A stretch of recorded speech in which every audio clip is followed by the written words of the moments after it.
Hey guys, after many years apart, Harry finally gets reunited with his engine.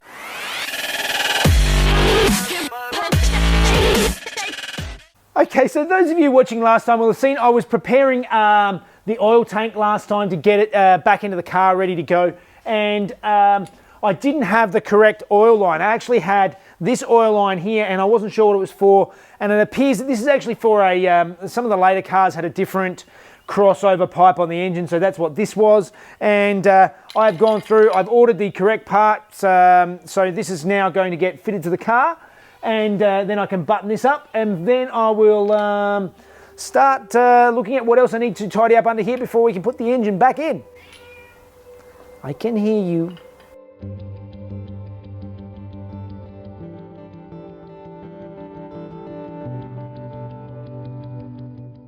So while I'm under here, before I actually get this engine up in here, I've still got the old clutch and accelerator cable that I need to remove. I actually did remove one of them, and I can't remember what this is. I think this is actually the clutch cable. Because I've got the race pedal box in the car, I won't be using the factory clutch, so I'm going to remove this now, and we'll see if I can get it. It doesn't want to come out, but I can unbolt this end and take this this boot off, and maybe I can get it out from the inside. So let's clean this up and get the stuff ready for the engine.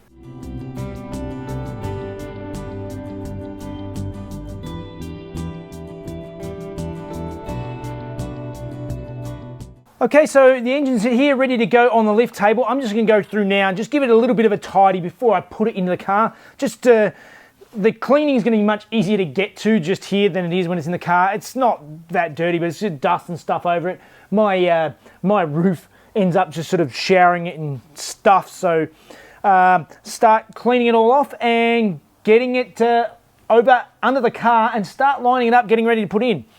I do know that I'm going to have to probably trim out my rear bar to fit my exhaust tips. So I've got to sort of line the car up, and then I can start looking at what I need to trim out. And it probably won't be a matter of bolting in the first time. It's going to be a matter of lining things up, in, out to get it just right. So let's see how that goes.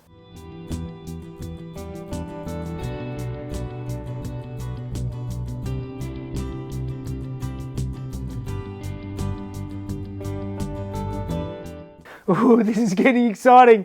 The engine's underneath, and I've got the lift table here. I've actually taken the arms off of it because you can't get this up underneath the car. But this thing is fantastic. To basically, I can just jack the lift table up now and sort of get the engine roughly lined into place, and using the jack table and the hoist, I should be able to sort of get everything lined up and placed into the car.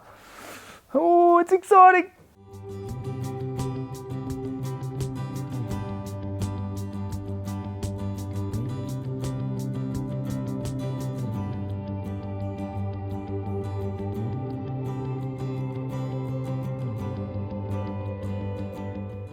All right, first attempt, I realised I had I was just letting the gearbox slope down, and it was going to make it difficult to get the engine in the car. So I brought it back out, and I've just propped the gearbox up. And I thought, just remembering, I thought, well, how about I actually change the gearbox oil before I even attempt to put it in the car, because it's going to be a whole hell of a lot easier to do this on the ground now when I can get to everything than later when it's in the car. So let's not rush ahead. Let's change the gearbox oil first.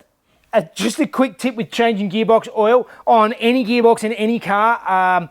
Always make sure you undo the fuel plug first before you undo the drain plug, because if you undo the drain plug and drain all the oil out and you can't get the fuel plug undone, then you're kind of in a really sticky situation.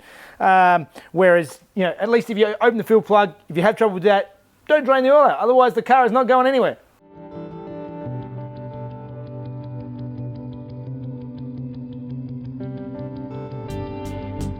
All right, after dropping the oil, there were no obvious big chunks in there, but there was a lot of nasty looking sludge that's been sitting there for a long time. It stinks.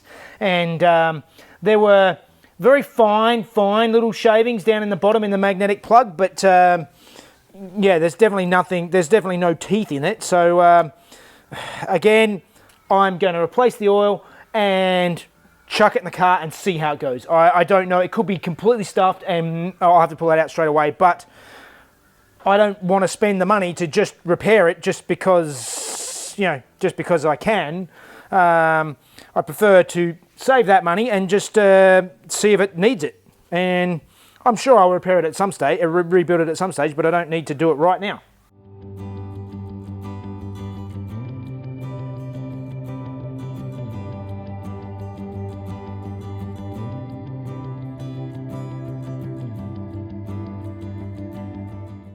All right, that seems to be just the right capacity. I got the gearbox at a nice level angle, and basically it's the same for pretty much every gearbox. Is usually the fill hole is in the side of the gearbox, and they're designed so that the correct level is when it just starts pouring out the hole, and it can't take any more. That is the amount, and that's the amount on this. It's I read that it's supposed to be 3.17 litres or something like that, and it looks like it's pretty much bang on that I've put into it, so that's good. Let's button it up, and now I can put it in the car.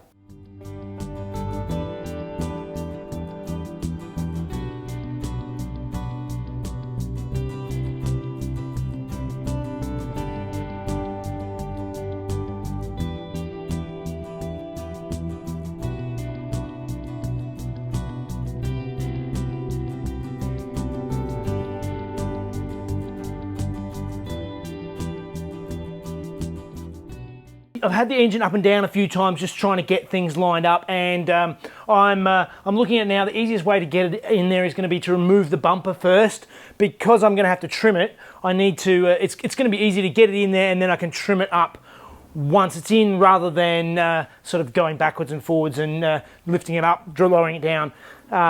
Just getting it lined up is kind of difficult, just because at the gearbox end there's a couple of fittings you need to connect up as you're sort of lifting it. So I need to connect in the speedo cable, and also there's an earth strap in there. They're not, the speedo cable is the hard one to get in.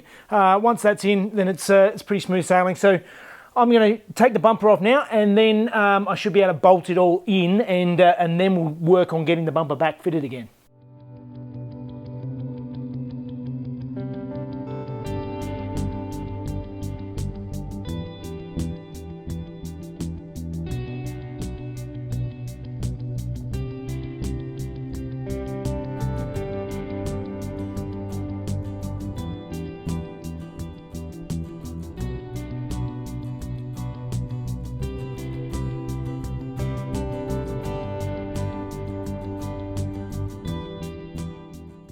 Okay, well that was a lot more tweaking and playing around than I was expecting.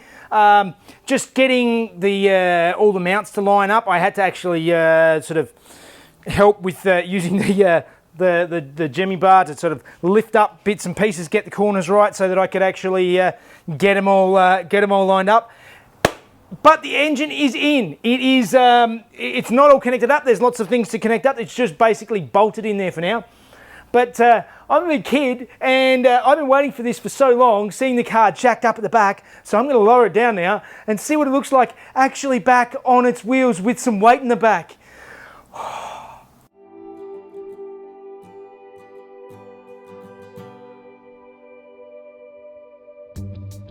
Okay, that is looking so much better. It still needs to go lower. I mean, I don't want the car like scraping the ground, but it's got to sit lower than that, doesn't it? So I'm going to have to tweak that at a later stage, but at least it's not sitting up a mile in the back anymore. It's looking so much better. Let's go and have a look at the engine in the engine bay.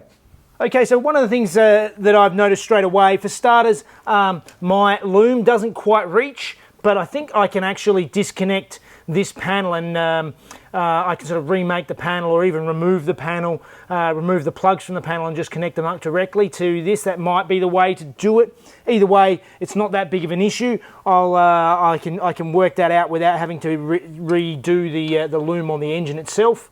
Besides that, on the top, it is all pretty good. I still need to do my fuel lines running from the fuel pressure regulator over to the fuel rails themselves, and Yikes. All right, so first thing to tackle, there's lots of stuff to attach underneath. It's not connected at all underneath, but I want to play around in the engine bay. So the first thing I'm going to do is I'm going to go and have a look at those bulkhead connectors and see what we can do about making them connect up to the engine itself.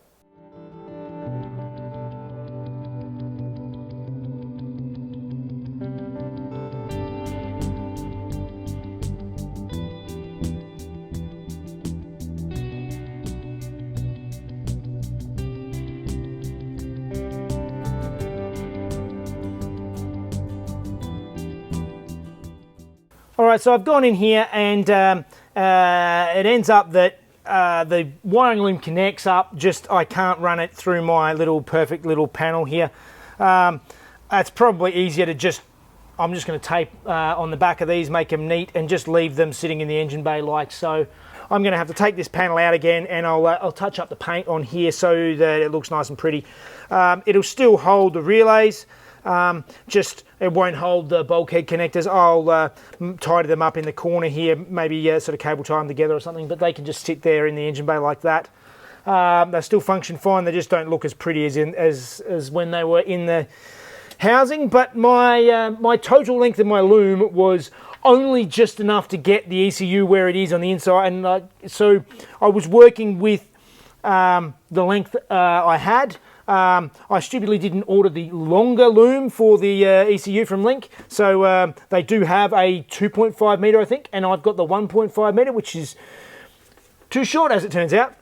But that's looking good, so I'll just tidy that up, put that back in, and then I need to start looking at making some fuel lines.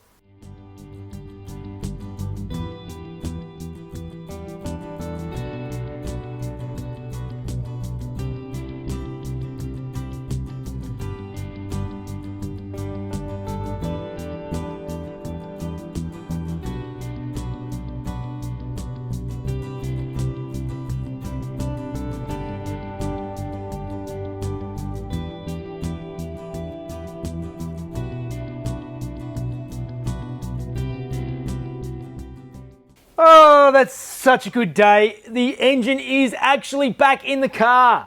It's been so many years, and it's such a good feeling to have it back in here. There's still a bunch of stuff I need to tidy up. I need to finish up these air filters. They're just sitting here at the moment just so I can have a look at it.